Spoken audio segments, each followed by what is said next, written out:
what you got.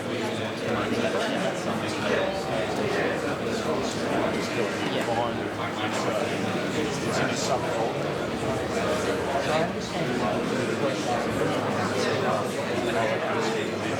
Yeah, I'll just keep it. If you see your report, just tap me on the shoulder. Just talk about that.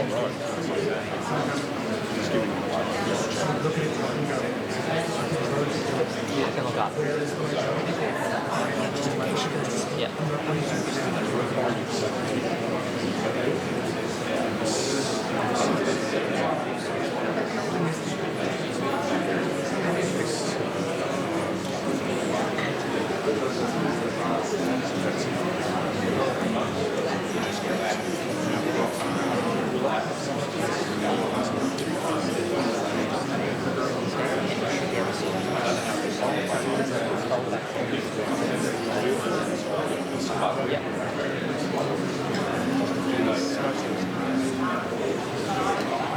Okay, let's pull it back together here. So you just finish your thoughts. So my hope is that during these few table discussions that we have today, that this will help generate some ideas, but also some accountability in ways that we can work to continue to support women in the workplace. But the research I wanted to share with you too has a few bits of advice for men and women alike. So first, for women, one of the things that research really is clear about is that women need to recognize that networking is a part of your job, not something extra that comes along with your job. And that doesn't mean that it's self-serving. Women tend to view that as very much something that is for me and not for my organization. And that's actually holding your organization back as well as holding you back. We learn from one another, we learn from those relationships. So it's important for you to be present and visible in your schools, in your alumni databases, your LinkedIn profiles, presenting at conferences, and any myriad of things. And I get it. For me, it's uncomfortable. For many women, it's very uncomfortable as well. But we need to recognize that this is a larger picture than for our own professional interests. And then second, by applying for roles that you feel called to, we need to make sure that we're stepping out there more often, raising our hands more often for things that we feel like we may be called to. I'll tell you a little bit of story here. When Tim and I had just been married about 20 years ago, we were moving from Minnesota to Boston, and we were packing up his home, because we had just been married, and he took out this big stack of letters from a box at the back of a closet. I was a little bit nervous. I'm like, who are these letters from? He told me actually what it was an accumulation of all the rejection letters that he had saved over the years from jobs that he had applied for. I mean, I was shocked, right? Number one, he saved the letters. I would have never been able to do that. My confidence would never have allowed me to save a letter, all of the stacks of letters. But then I wasn't applying for jobs that I didn't think I was ready for. Here he was swinging for the fences. And that's really what he did when he applied at 31 years old to be a head of a school in Boston, Massachusetts, a city that puts more value on education than any city that I know of.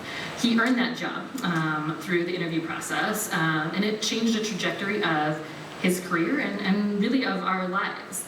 And I've been able to learn from that stack of rejection letters a little bit. And because I'm married to him, over the past 20 years, he's nudged me to put myself out there in a lot of ways professionally. If we all had a Tim in our lives or in our organizations, we may be in a better position. So apply, ladies, apply, or at least have the conversation about what it looks like to be in a different position. It's okay to learn from that process. It's okay to learn about yourself in that process, even if you get one of those rejection letters. And maybe you'll be surprised what God has for you in it. Sheryl Sandberg, who's a giant, as many of you know, in the tech world, says it like this: women need to shift from thinking, I'm not ready to do that, to I want to do that, and I'm going to learn by doing that. It's a mind shift for us, and it's an important one to have. So then, let's shift to some of the ways that men can utilize what we understand about this level of comfort to allow women to flourish in the workplace as well. For men, think about those in your go-to crew. I know my husband has a go-to crew. Everybody has one of those go-to crews most likely. See where you might be able to expand with others who may be a little bit demographically different.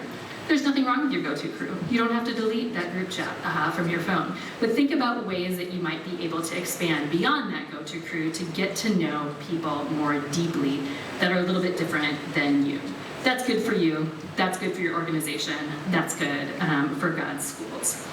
And secondly, ask. Ask people who you might not normally go after to apply for jobs. Research shows that men are almost always hired for their potential, where women are more likely to be hired for their track record. That seems like a no-win situation. So it's important in these situations and in our schools. We know our leadership pipeline is at a slow drip.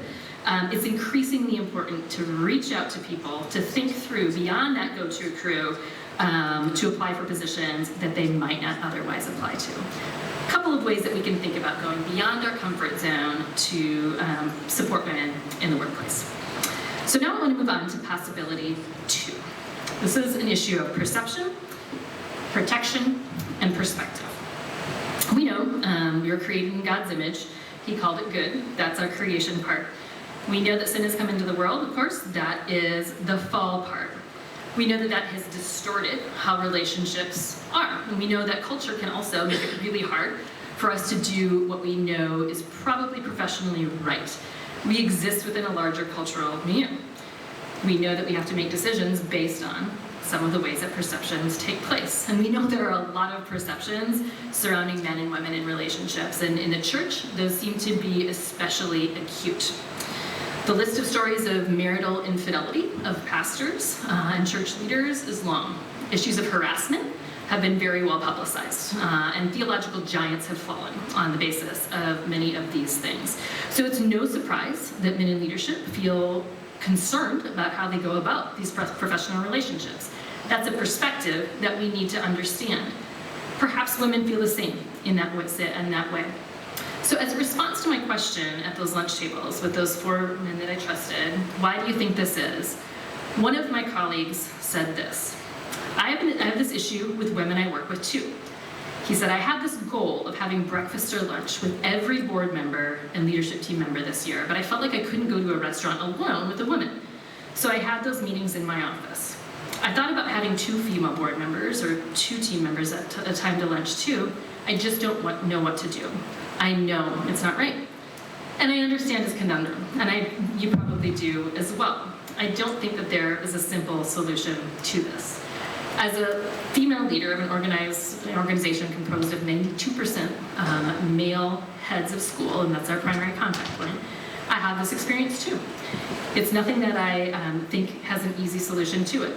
Taking a breakfast or a lunch meeting with a male head of school can be complicated. And oftentimes I arrive to that breakfast or lunch meeting and the head of school's spouse is attending as well.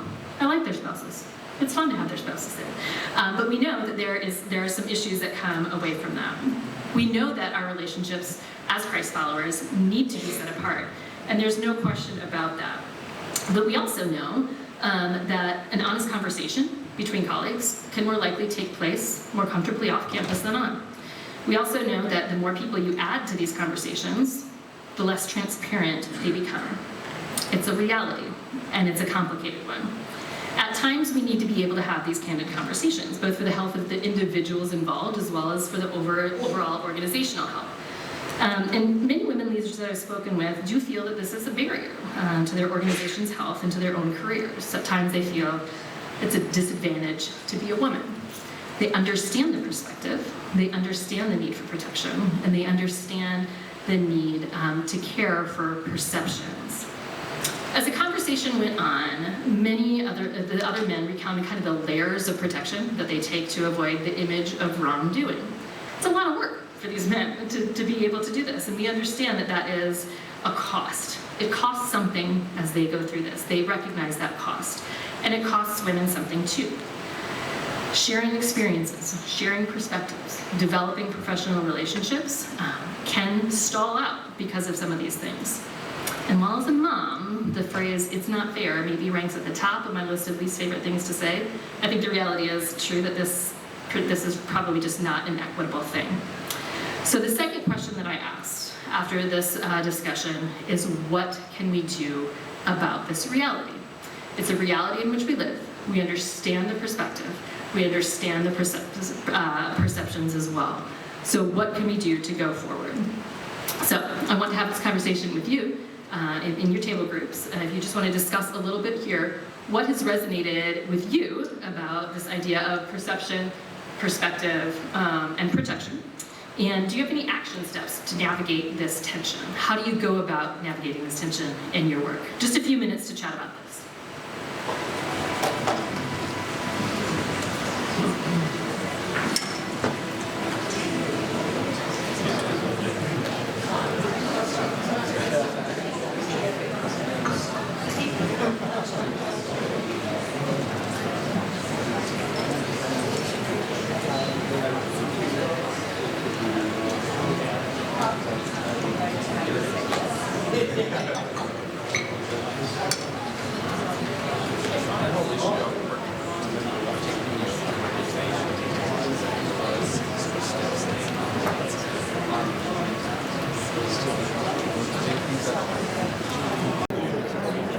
I hope that in some of these conversations, vulnerability and trust can help propel this conversation forward a little bit. There are no simple solutions, and being able to respect the perspective, I think, is vitally important for us. So I wanted to move to possibility 3, and this one is going to get a little bit crazy. So there's this thing that's out there called the likability penalty. Has anybody heard of the likability penalty that's out there? So none of my colleagues, just for the record, I want to be sure that I'm not misrepresenting them, came anywhere close to saying that women are less likable as leaders than men. But the research body is actually quite clear that women suffer from what they call a likability penalty, or the likability trap. So more than 40 years of social science research shows that in Western nations, people of both genders, and I want to be clear on this, both men and women, have fairly similar definitions of what the ideal man and woman characteristics are. The ideal woman is often defined as helpful, modest, and nice. The ideal man is defined as direct, assertive, competitive, and ambitious. Now I'm gonna, again, repeat. This is true for people of both genders. These ideals have not changed in nearly 50 years, and that's an important thing to know. This is something that men and women agree on. So what we get from this wide body of research is that women who behave in authoritative ways risk being perceived as intimidating or too aggressive or bossy, while men who are demonstrating those same behaviors are described as strong, decisive, and visionary. That's true for both men and women. What makes this a likability trap for women is that if women are seen as agreeable and kind, they're seen as less competent professionally. It can be a no-win. So let me tell you a story. Heidi Roizen is an incredibly successful venture capitalist in Silicon Valley. Harvard Business School wrote a case study about her and the growth of her company. In 2007, a Columbia Business School professor teaching future MBAs was curious about the reality of this likability penalty. So in one section of his course, he changed Heidi's name to Howard, and he changed all the pronouns to male pronouns. The other section of his course, they read the original case about Heidi. Everything else about the case was identical, and the results were fascinating. First, the way that male and female students viewed Heidi and Howard was nearly identical. These are Columbia MBA students, remember? So both Heidi and Howard were viewed as very competent. Students agreed with the business decisions they were making. From a business theory perspective, they were right on. However, this is where the story gets really interesting. Howard was described as decisive, fair, and analytical. Students liked him. They wanted to work for him. Heidi, on the other hand, was described as out for herself, a little too political. They didn't like her. They didn't want to work for her. Remember, the cases that these students read were identical, except for the names and the pronouns. And both male and female students came to these same conclusions. So the result of this study, and others to follow, was that the more assertive a student found a female leader to be, the more they rejected her. So this is the essence. The research demonstrated a negative correlation for women between power and likability. And for men, that relationship is positive, i.e. successful men are perceived, that are perceived as more powerful are also more revered. So this is a fundamental challenge to women's leadership. And again, this is an issue with both women and men alike. There's a mismatch between the qualities traditionally associated with leaders and those traditionally associated with women. The assertive, authoritative, and dominant behaviors that people link with leadership tend not to be viewed as attractive in women. Perhaps you're thinking times have changed since 2007. This study was actually repeated in 2016 with the names changed to Catherine and Martin with nearly identical results. It's confounding. Catherine was a tad more likable in 2016, but the likability gap persisted. So while the data for the world of nonprofits is more sparse, the conclusions look to be very, very similar. And we know this can be particularly hard for head teachers. This role requires a lot of hard conversations, a lot of direction with teachers, with parents, and with students. And in the consumeristic nature of independent schools, the likability of a head teacher can mean the result of somebody transferring schools. A head teacher that's not likable might be the reason a family chooses to depart. A female in this role might be seen as harsh and cold or a pushover. Very little that's in between. Very rarely are women described in these positions as the space between, by men and by women alike. So the table discussion is this. Have you seen this scenario playing out in your school? And if so, how? And then so what? What do we do about it? I'm going to give you just a few minutes to chat about this, and then we'll come back together with some thoughts.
You can just finish your thought and pull back together.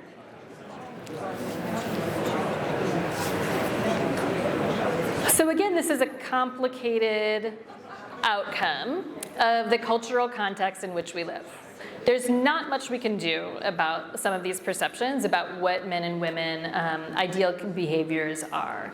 But there are some responses that we can have in our organizations to try and minimize this gap that we find in the research. And one of them, of course, is relationship. It's the foundation of what we do in our organizations. It's a foundation of discipleship, and it's a foundation of Christian community. So as we seek to know people outside of our network, in these various circles, that is one huge step to minimizing this likability gap. The more we know people, the more we can understand who they are and minimize the deficit of these cultural beliefs. The same is true for the way that we present our leaders to our communities, in our communications, in our videos, all of the things that go out in how we are talking about our men and women leaders, like how are we describing them, how are we showing the community who they are and what their best is that they're going to be bringing to your school. So that's a critical piece of thinking about it, is how are we developing the relationships that allow us to go beyond kind of these cultural expectations and these preconceived notions to who these real people are, who their humanity and their created being is. And the second has to do with performance reviews. What the research finds is that the way that men and women are described in performance reviews are actually remarkably different. So the words that are just used to describe them, tens of thousands of these performance reviews in both the nonprofit and the for-profit world have been analyzed to find the most common words that are used to describe men and women. And men are typically described, as objective traits, so timely, discipline, types of things like that. That are related to their job, objective traits. Women tend to be described more subjectively on their character traits. So as we think about how we are, spurring one another on through our review process and things like that, getting back to objective standards and thinking about the characteristics and the penalty that comes along with that is a good piece for us moving forward to support men and women alike. And lastly, a bright side and an opportunity for us in our Christian schools. There's a commonly held belief that's out there that women don't support other women in the workplace. And there's actually a lot of research that would support this notion, that women are often adversaries rather than partners. We don't cheer for each other well in the marketplace. Now, remember, both men and women see successful women as less likable. So there's a kind of a basis of understanding for that. But research shows actually that women need to be involved in a close network of 2 to 3 other women to be most successful in their leadership roles. And what's important about these roles is that they're not just feel-good mentoring, but what they call momentum mentoring. So not just talking and getting to each other's feelings, but actually getting people jobs, getting people interviews, getting them to do presentations at convenings and public events, supporting them in their networking, reminding them of the value of that, highlighting the work that they do within your networks. These groups help women see within themselves what they might not yet see. Women, this is a wide open opportunity for us. Men, this is an opportunity for us to support women in these networks. And I would challenge everyone in this room to think about how they can catalyze these networks for the growth of our organizations. And I want to leave you with this. This is Julie Ambler. She's the head of school at the Woodlands Christian Academy, just outside of Houston, Texas. Julie broke a lot of barriers in the 1980s in Los Angeles in the hedge fund world. She was one of only a few women in that world, and she's an incredible woman of God. She's done an extraordinary job at the Woodlands of cultivating a culture of leadership development. She calls it the warrior way. So Julie both accepts applications and seeks out participants to engage in this program. Several of the graduates of this program have already been promoted within the school or gone on to lead in other CSIS schools. Julie meets twice a month with the cohort to discuss educational philosophy, theology, trends in the school and the community, in education, team building, and all matter of things, from admissions to advancement, IT and board governance, they get to know the warrior way. Each aspect of the school is studied.